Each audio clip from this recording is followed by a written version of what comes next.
Stevie Nicol is joining me, and that's all she wrote, Stevie. Finally, the end of an unprecedented, crazy Premier League season where it felt like so many things went down to the very last day that we have just seen. Let's start off with Manchester United, shall we, Stevie? Third place secured for Ole Gunnar Solskjaer and his men. Probably one of the better finishes since Sir Alex Ferguson left. And you know that says a lot, albeit 15 points behind Manchester City in second.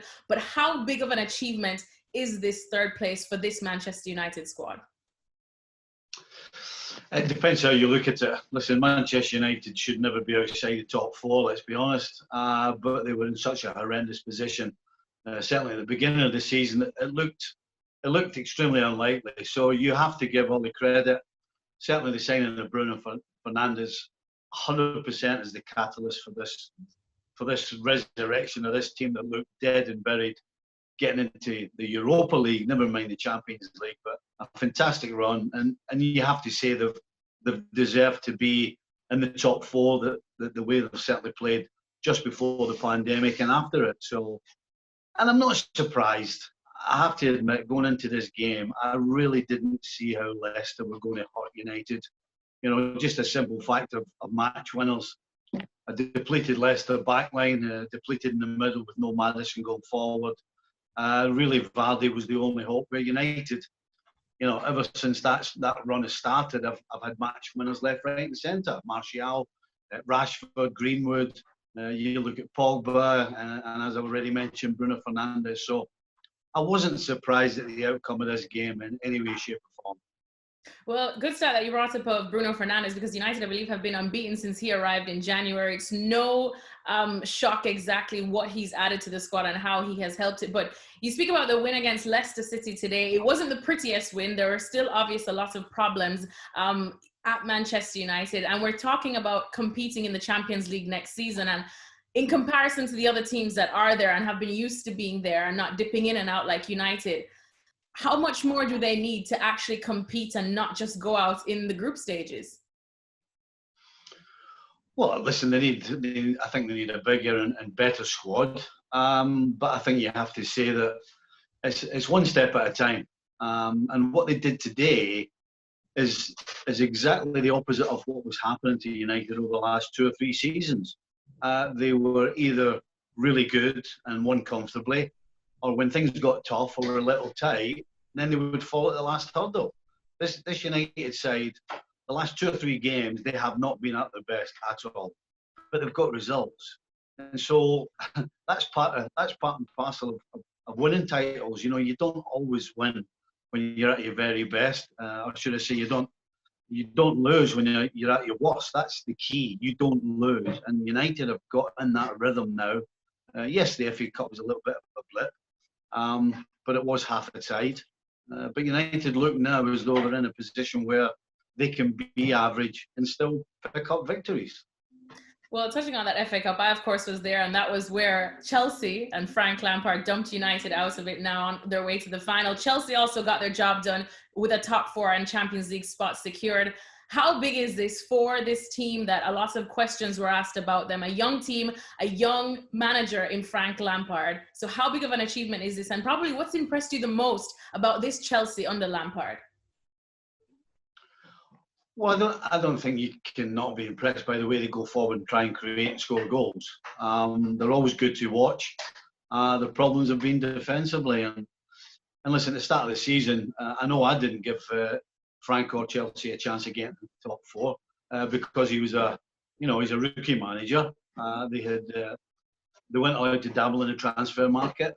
They had just got rid of the best player in Eden Hazard, so everything was against them getting in the top 4. So to get in the top 4, absolutely, is a huge success, and I think Frank's shown throughout the season, and he certainly made a statement today. You know, the biggest game of the season without a shadow of a doubt. And he drops the record-signing goalkeeper and plays Caballero, who's an average Premier League goalkeeper. I think that's a big statement. It worked.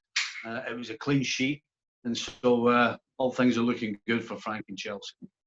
Is Chelsea probably one of your top sides to look out for to chase maybe Liverpool or Manchester City next season for the title?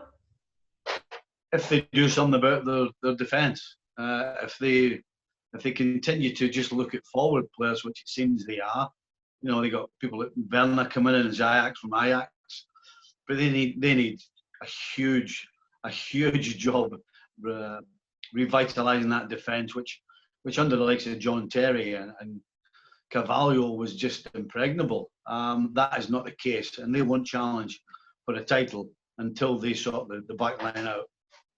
Europa League spots now. Leicester do get 5th, and Jose Mourinho and Spurs get 6th. I can't tell you the last time I saw Jose Mourinho celebrating a 6th place finish like he did today. Oh, how the mighty have fallen. But given the way things were looking for Spurs at one point as well, I suppose that's an achievement in and of itself. How do you think these two clubs will be feeling?